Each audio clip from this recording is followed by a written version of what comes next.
Yes, salut tout le monde, bon lundi, j'espère que vous allez bien, j'espère que vous profitez du congé et du long week-end. Les marchés sont fermés ce matin, évidemment vous voyez quand même les futures qui sont ouverts comme à l'habitude durant les bank holidays, on a les futures qui sont ouverts jusqu'à l'heure du midi. C'est généralement pas des sessions qui sont intéressantes à transiger, il y a toujours quand même des opportunités, mais on va quand même profiter de ces moments-là pour étirer nos week-ends généralement. Aujourd'hui, préparation de la semaine, on le fait le lundi, comme j'ai dit, vu que c'est fermé. On va revenir rapidement, évidemment, sur la semaine dernière. On va regarder qu'est-ce qui nous attend cette semaine d'un point de vue calendrier économique, mais également d'un point de vue technique.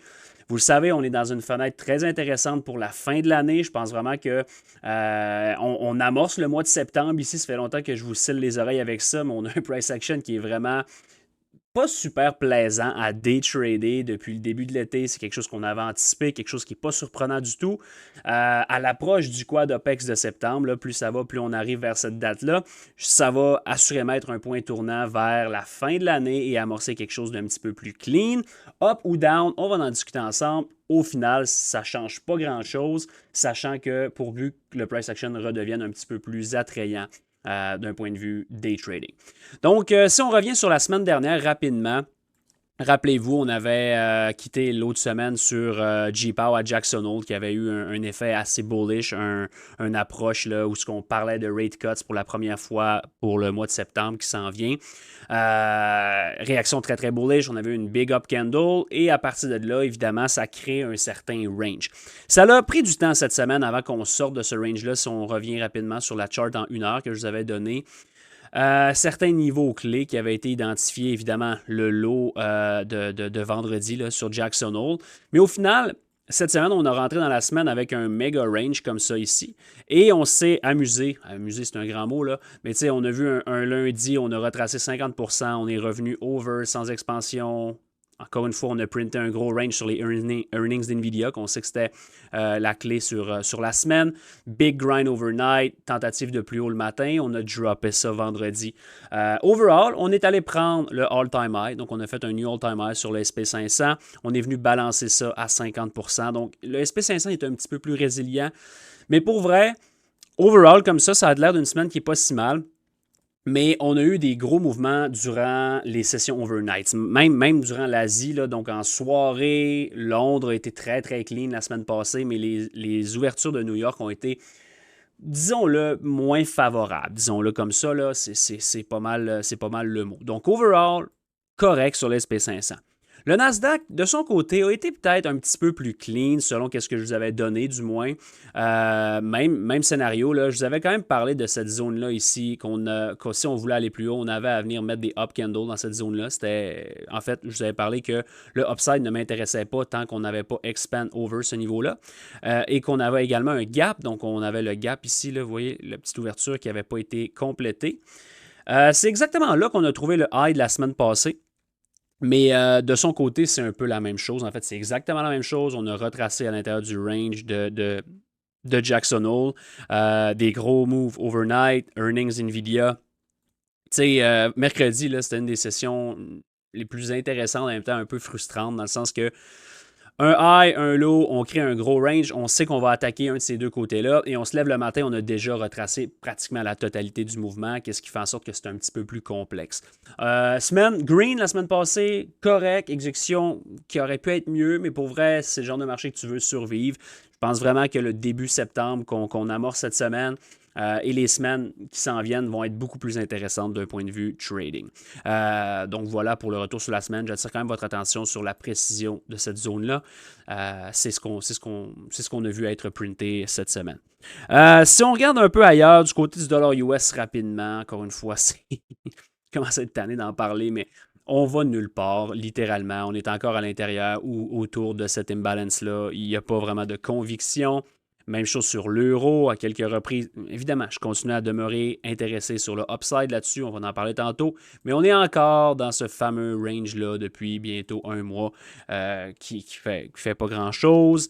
Les yields ont été relativement stagnantes encore une fois. La volatilité a été intéressante, mais je veux dire, c'est pas une surprise. Là. Vous avez vu indice up, vol up. Donc, VIX qui a trouvé un certain support, entre guillemets. Je vous ai dit, je serais surpris de le voir aller en dessous de 12-13.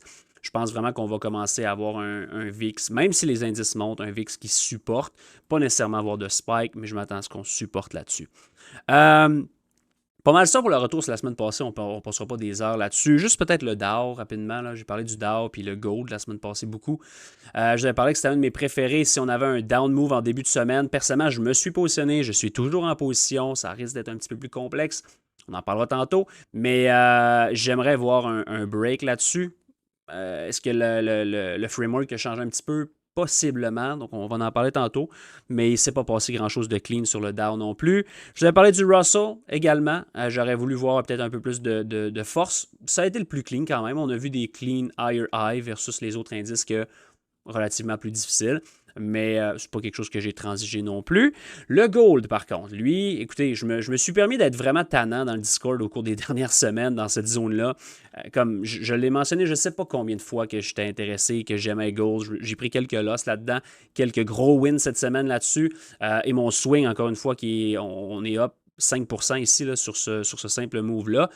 Vraiment, c'est de toute beauté qu'est-ce qu'on voit sur Gold ici. C'est, à mon avis, mon avis, puis c'est assez facile de le voir dans le graphique, le plus beau move à travers, en fait, un peu partout en ce moment qui se dessine sur le Gold. On en reparlait un petit peu tantôt. Retour sur le pétrole également, qui continue à graviter higher. J'aime qu'est-ce que je vois beaucoup là-dessus. On en reparlera un petit peu plus en détail tantôt également. Ça ressemble à ça. Maintenant, cette semaine, qu'est-ce qui nous attend? Aujourd'hui, lundi, c'est fermé. Donc oui, les futures sont ouverts, on pourra les regarder tantôt, mais rien à faire là-dedans. Demain, CPI européen, des PMI à 9h45, Construction Spending à 10h, donc, et d'autres PMI également. Donc, une belle session à prévoir demain. C'est sûr qu'après un long week-end, il faut quand même être un petit peu plus mollo, mais je pense que ça peut être une session intéressante à transiger. Mercredi, GOLTS Job Opening, vous savez quelle cloche que ça sonne. Beige Book également en après-midi. Jeudi, ADP Non-Farm Employment Change à 8h15, Jobless Claim normal, des PMI à 9h45, des PMI à 10h encore une fois également. Et fameux vendredi, Non-Farm Payroll, donc chiffre relativement très important d'emploi aux États-Unis, particulièrement dans ces conditions-là. Donc grosse volatilité à prévoir vendredi sur le Non-Farm Payroll.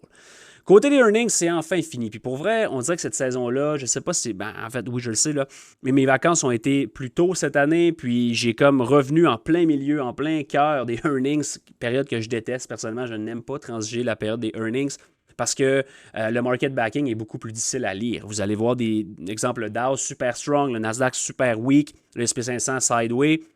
Tout ça à cause que les secteurs rapportent des earnings, l'impact est un peu plus, est plus grande sur certains indices que d'autres. Donc, on n'a pas la fluidité généralement qu'on retrouve dans le marché. Et encore une fois, cette année, dans mon cas, on dirait que ça a été interminable cette saison-là.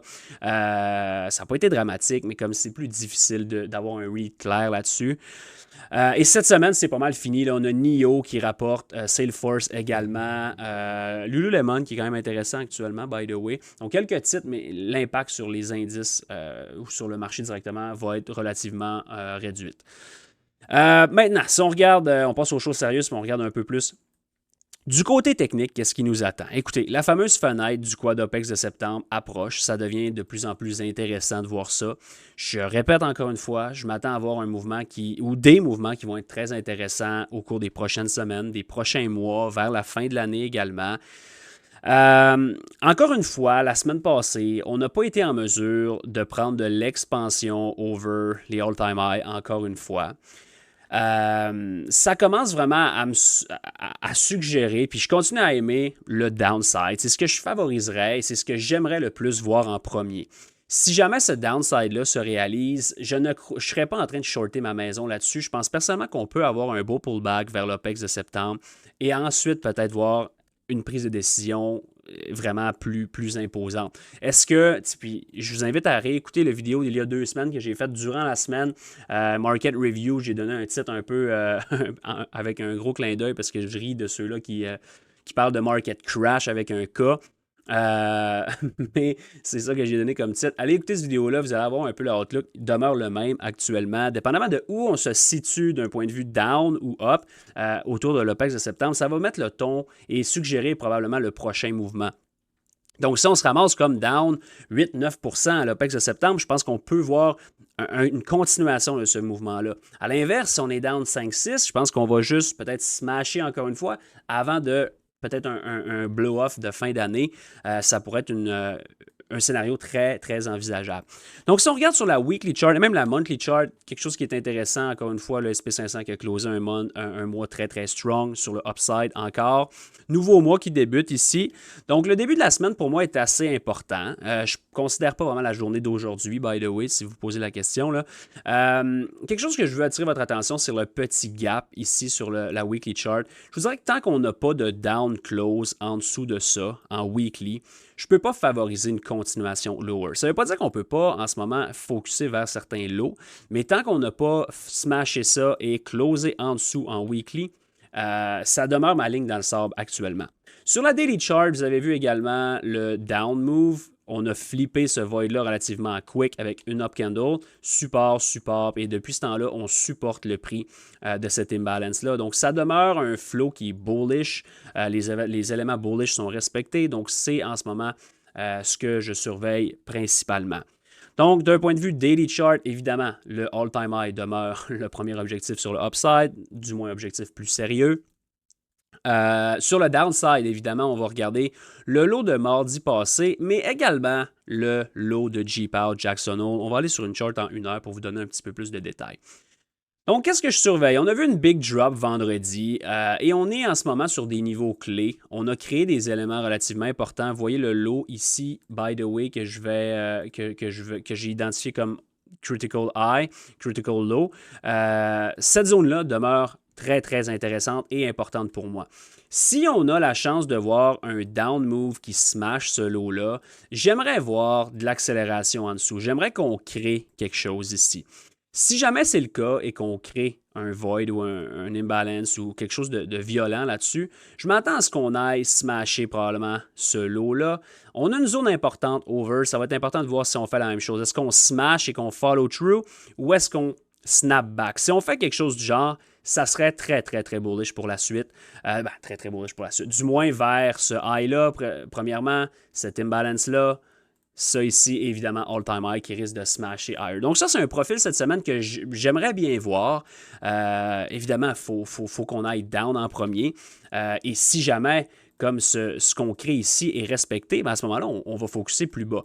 Plus bas, c'est quoi? Première étape serait vraiment le low de Jackson Hole. Donc, le lot ici de 9 heures, on pourrait mettre lui de 10 heures, là, comme en réalité, c'est lui de 10 heures qui est plus important. Mais je pense personnellement que si on va printer ça, on va cleaner les lots également là-dessus. Donc, ça, c'est un niveau que vous pouvez laisser sur votre graphique littéralement pour les prochaines années. Si on n'y va pas bientôt, éventuellement, on va retourner là. On a besoin de mettre une down candle dans ce coin-là. Et si jamais, évidemment, ce lot-là ne tient pas, à ce moment-là, on peut commencer à parler de ce simili double bottom-là, quelques zones un peu plus basses qui sont intéressantes et pourquoi pas parler du fameux niveau que je vous parle depuis quand même un bon moment, ce double bottom-là, juste avec le void en weekly en dessous. C'est ultimement mon objectif autour de l'OPEX de septembre si on a à avoir du downside vers ce moment-là. Si on continue à être strong, ça ne veut pas dire qu'on ne peut pas tourner plus tard, mais là, on rentre dans une période où la réinjection de fin d'année, dans une année positive, etc., puis je ne vais pas rentrer trop là-dedans, mais ça risque de supporter le marché, les flows vont être de retour, et je m'attends plutôt à un move beaucoup plus puissant que juste du grind comme on a la chance de voir actuellement. Donc, ça ne veut pas dire nécessairement que, je le répète, là, je n'aime pas les évaluations à ces niveaux-là. Je ne suis pas un fan du long dans ce marché en all-time high-là. Mais d'un point de vue day trading, je pense qu'il va y avoir des très belles opportunités sur un up move qui pourrait être plus agressif. Ça ne veut pas dire de commencer à avoir du FOMO à ces niveaux-là. Du moins, dans mon cas, ce n'est pas le cas du tout. Je suis très, très prudent, mais ça peut durer beaucoup plus longtemps que vous pensez et beaucoup plus longtemps qu'on voudrait que ça dure, ce move up-là très, très fort. Donc voilà pour le SP500. Si on regarde du côté du Nasdaq, et on va commencer également sur la Daily Chart, encore une fois, vous voyez la divergence qui est assez majeure, assez marquée avec le troisième high. Tantôt, j'ai dit high sur le SP500. Mais clairement, higher high. Mais là, on a un lower high très défini sur le Nasdaq. Qu'est-ce qui est quand même assez intéressant si je combine le pattern du SP500 et celui-là du Nasdaq. Évidemment, la saison des earnings joue un rôle là-dedans. Et mon bias, comme j'ai dit, je préférais voir qu'on gravite lower au cours des prochaines semaines. Ça ne veut pas dire que c'est ce qui va arriver, mais c'est ce que je préférerais, c'est ce que je favoriserais. Donc, dans ces cas-là, j'aime quand même la divergence qu'on a en place. J'aime le punch qu'on a fait sur le niveau textbook que je vous ai donné la semaine passée. Et dans ce cas-là, j'ai besoin de voir un peu la même chose que sur l'SP500. J'ai besoin de voir une certaine confirmation. Cette confirmation-là serait l'invalidation du void sur le upside. On l'a testé à 3-4 reprises, en fait 4 reprises, 1, 2, 3, 4, sans jamais closer à l'intérieur et même à 50%. Qu'est-ce qui est quand même une signature assez puissante.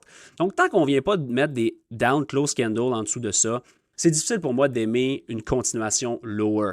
La minute qu'on va mettre une down candle, je vais voir de l'expansion lower, évidemment le Jackson Hole low qui va être le premier focus. Swing low ici, et là on va plonger sur une chart en 1 heure pour vous donner un petit peu plus de détails également là-dessus.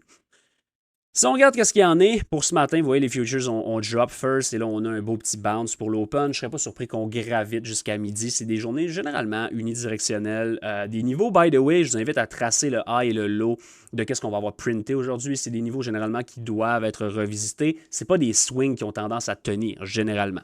Ça, sur toute réserve, mais généralement, ce n'est pas des swing high, swing low qui ont tendance de rester en place très longtemps, quand on les forme durant des bank holidays comme ce matin. Le main focus pour moi actuellement, puis j'ai gardé ces petits niveaux-là, là, mais je peux les enlever ici parce qu'on a fil le gap, OK? Mais on a recréé un gap vendredi. Donc, ce niveau-là ici, le low, en fait, on va le tracer comme il faut. Le gap et ce gap-là, oups. Ce niveau-là, ce gap-là ici, pour moi, pour que je demeure confiant, short, bien encore une fois, je ne suis pas short en ce moment, mais pour que je favorise le downside, il faut qu'on le laisse ouvert. Si ça reste ouvert, pour moi, c'est un gap and go qui est amorcé et qu'on va rider lower. Encore une fois, on n'est pas en train de parler d'un sell-off de 70% ou même de 10%. On va commencer par 2, 3, 4, 5, peut-être 6, 7% si on veut aller chercher le void en weekly. Mais pour le moment, on va garder les choses simples entourant l'approche de l'OPEX qui va nous donner un peu plus d'informations pour la suite. Mon focus, évidemment, serait de venir voir peut-être printer des up candles là-dedans demain en début de session. Tentative de puncher à l'intérieur de ce void-là en 30 minutes et en 1 heure, qui est vraiment ma référence cette semaine. Ce void-là, pas n'importe quel autre, exactement celui-là, devient vraiment ma référence. Donc, tant qu'on est en dessous de ça, je favoriserais la création de short setup pour aller attaquer probablement GPOW low ici. À l'instant où on speed up là-dedans et qu'on accélère, personnellement, encore une fois, c'est pas impossible qu'on vienne taper le gap 50% et qu'on short, c'est pas impossible. Mais pour moi, si on voit de l'expansion à l'intérieur de ce void-là et qu'on est capable de holder ce support-là ensuite, ça serait une direction all-time high. Si c'est le cas, je m'attends à la direction all-time high. Encore une fois, on va commencer par la base. Là. Je sais que j'aimerais ça que le marché se lousse un petit peu et qu'il devienne un peu plus clean. Mais garde, c'est pas impossible qu'on fasse ça, qu'on vienne taper à l'intérieur de ce bloc-là et qu'on fade back down. C'est vraiment ce genre de marché-là actuellement où on peut difficilement faire confiance à la continuation. Et jusqu'à preuve du contraire, je vous invite à être prudent là-dessus. Quitte à manquer éventuellement un mouvement, c'est pas la fin du monde, c'est mieux. Honnêtement, au cours des 2-3 dernières semaines, la continuation est inexistante, littéralement inexistante. Faut shorter dans la force, il faut acheter dans la faiblesse. En fait, il faut toujours faire ça. Mais si vous ne faites pas ça dans des conditions qui sont favorables, vous allez vous sauver les fesses de temps en temps. Mais si vous ne faites pas ça dans des conditions comme en ce moment, c'est impossible pour vous que ça fonctionne. Donc, c'est un peu ce que je mentionne ici. Mais vraiment, là, j'attire votre attention sur ce void-là et son importance pour la suite. Pourrait propulser vraiment le Nasdaq qui lag actuellement, pourrait le propulser vers les all-time high, peut-être même beaucoup plus fort que les autres, selon qu'est-ce qui arrive. Si on est capable vraiment d'accélérer là-dessus. Qu'est-ce que je favoriserais pas nécessairement, pour être honnête? Mais bon, pour l'instant, on va se fier au graphique et c'est ce que le graphique me donne. Donc voilà, le bias, Pas de hard bias autant sur Nasdaq que sur le SP500. Si je fais juste un petit recap, si on a la chance d'aller down, surveiller certains niveaux, j'ai pas vraiment de niveau clé sur le Nasdaq. Je pense vraiment qu'on va aller chercher news low relativement quick si on a à avoir un autre downside. Et je le vois difficilement. On pourrait supporter ici, mais pour vrai, je pense vraiment qu'on pourrait aller confirmer le breakdown vers le low du 20 août. Zone importante qui est ici, et par la suite le double bottom et le void en weekly qui serait mon main focus. Donc voilà pour ça. Du côté du SP500, pas du SP500, du Dow Jones maintenant, si on le regarde en daily, je suis long actuellement, je suis pas totalement à l'aise. J'aimerais voir un up move first pour prendre mes profits là-dessus. Ça serait vraiment la simple et seule chose que je recherche actuellement. Comme j'ai dit, je ne suis pas intéressé à swinger du upside à ces niveaux-là. Pas en ce moment. On verra peut-être autour de l'OPEX de septembre vers la fin de l'année où ce que la fenêtre va être un peu plus intéressante. Mais en ce moment, je pense vraiment qu'on rentre dans un... On est dans un moment, puis encore une fois, là, je vais revenir sur le Nasdaq, puis je vais déroger un petit peu de ce que je suis en train de dire. Mais je pense vraiment qu'on est dans un moment, on est dans une consolidation où ce que on sait qu'à partir de cette période-là, où, encore une fois, ça ne sera peut-être pas au jour près, mais entourant cette période-là, puis là, je vous parle de l'axe des X ici, entourant cette période-là, je pense vraiment qu'on peut amorcer un mouvement directionnel. Donc, d'ici là, je pense plutôt qu'on peut manipuler quelque chose, et cette manipulation-là, j'aurais plutôt tendance à penser qu'elle pourrait se faire sur le downside avant de rentrer dans une fenêtre plus intéressante vers la fin de l'année. Encore une fois, ça va vraiment dépendre de où on se situe ici. Comme si on est là, je pense vraiment qu'on ne sera pas en mesure de resnapper plus haut. Je pense qu'on va donner un rallye qui va amorcer une fin d'année bearish. Mais pour ça, il faut qu'on soit plus bas, dépendamment du positionnement, etc. Si on est simplement ici, je pense plutôt que ça va être une belle trap pour aller plus haut. Donc, c'est un peu la vision que j'ai. Je ne veux pas être trop rigide. Je suis totalement ouvert à ce changement-là également. Là. Mais comme grosso modo, c'est un peu ça que je vois. Consolidation actuellement. Il nous reste un mois à peu près avant le quad-opex de voir peut-être cette manipulation-là arriver avant de par la suite voir quelque chose d'un petit peu plus clean. Donc voilà.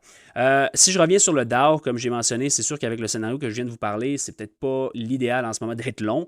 Dans tous les cas, ça serait un setup que j'aimerais vers la fin de l'année. Éventuellement, si on a comme un down move et qu'on confirme un reversal, évidemment, là, je continue à penser qu'il lag beaucoup actuellement.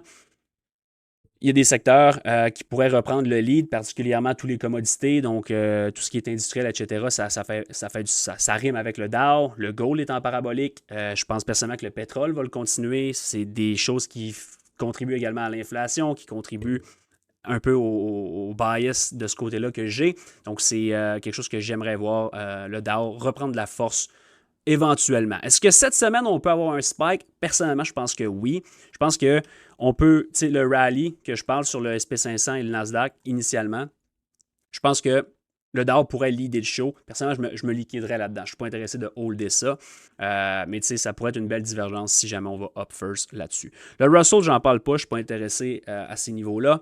Le gold, par contre, maintenant, très intéressant parce que là, ça me fait rire. Ça fait longtemps que j'en parle. Puis je le répète, écoutez les weekly prep depuis le mois d'avril.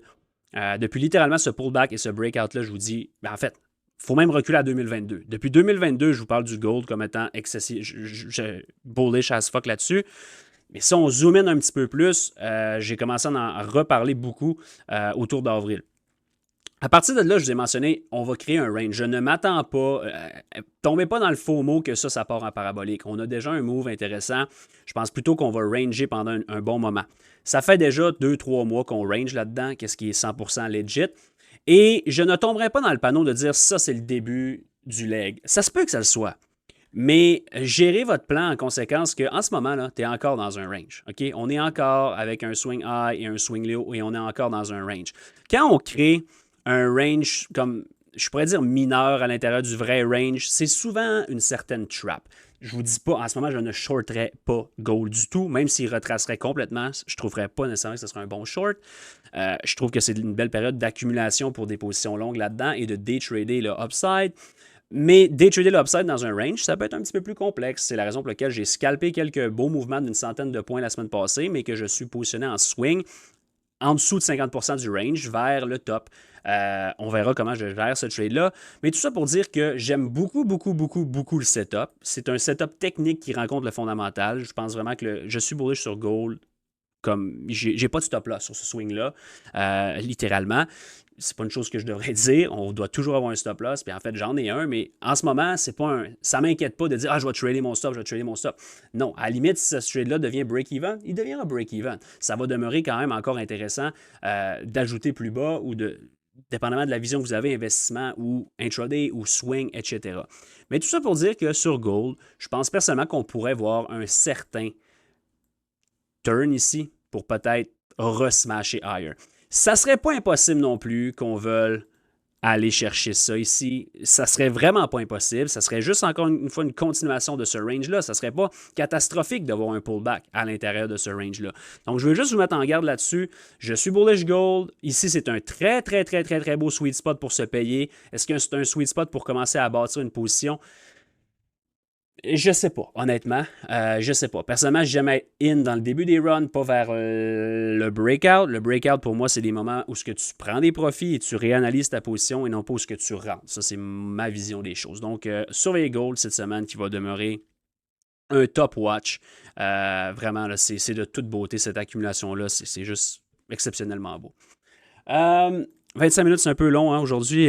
Si on continue avec des stocks Apple, si jamais on demeure strong, c'est un de mes préférés, je vous en ai parlé. Donc, on a reclaim ce petit gap-là avec expansion. J'aurais préféré voir un lower low. Si on a un début de semaine bearish et qu'on a le scénario, où on a le profil qui down first, up ensuite, top watch pour moi, ça serait même un swing que j'aimerais prendre sur Apple. Ça fait déjà longtemps que j'en parle. Tesla, relativement strong depuis quand même un bout de temps. La semaine passée, on a vu la faiblesse se pointer. J'aime encore le short, mais pour ça, il faudrait voir un flip de ça. Si jamais on a un flip de ce void-là, je commence à aimer le short sur Tesla en très court terme position ou même en swing, mais c'est assurément quelque chose que je vais surveiller. Les earnings Nvidia qui ont shaké pas mal le marché, c'était pas une surprise, c'est ce qu'on s'attendait. Je vois beaucoup de monde qui disent qu'Nvidia a probablement topé, etc. Personnellement, si les indices n'ont pas topé, Nvidia n'aura pas topé. Est-ce que Nvidia a topé? Difficile à dire. Personnellement, je trouve pas que c'est un gros spike over les all-time high, même qu'on ne l'a pas fait. Donc, pour moi, là, ça ne veut pas dire qu'on ne peut pas avoir un pullback de 5-10%, mais pour l'instant, j'ai pas vraiment de bias là-dessus. Par contre, AMD, ça, c'est encore une fois là, un titre que j'aime beaucoup à ces niveaux-là. Vous savez, mon amour vers 187. Puis ça, c'est un peu tannant que ça parte pas. Mais si on va sur IS.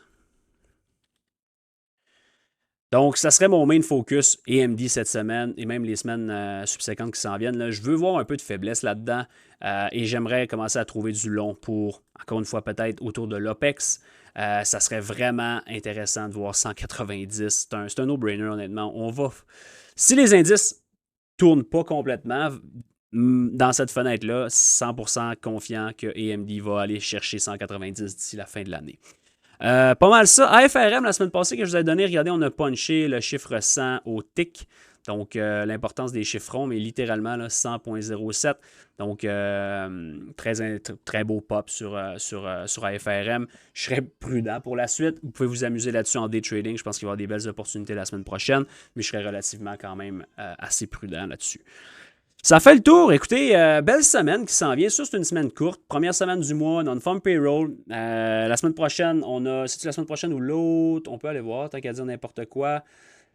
On a le FOMC. Est-ce que c'est la semaine prochaine? Non, la semaine prochaine, on a le CPI. Donc, c'est dans l'autre. Donc, on rentre dans une grosse séquence, là. Non-farm payroll cette semaine, CPI la semaine prochaine. Évidemment, avec ce qu'on a vu avec le PPI le mois passé, toute l'attention va être là-dessus. Et après ça, on a le Fed meeting. Donc, on rentre dans 3 semaines, je vous dirais, qui vont vraiment mettre la table pour la fin de l'année vers l'OPEX de septembre. C'est un point tournant. Je vous invite à demeurer prudent, profiter de vos petites runs, scalping, day trading. C'est béton actuellement, il y a des belles opportunités. Avant de me positionner heavy sur un one-side trade, je serais relativement prudent. Évidemment, c'est simplement mon opinion personnelle, mais c'est ce que je vois là pour la suite. Je vous laisse là-dessus. Je vous souhaite une très belle fin de journée. Venez trader avec nous autres. On est en live à tous les jours sur Discord, préparation, live trading. Une journée par semaine sur YouTube qui est annoncée sur les réseaux sociaux la soirée d'avant. Et by the way, le bootcamp est maintenant complet.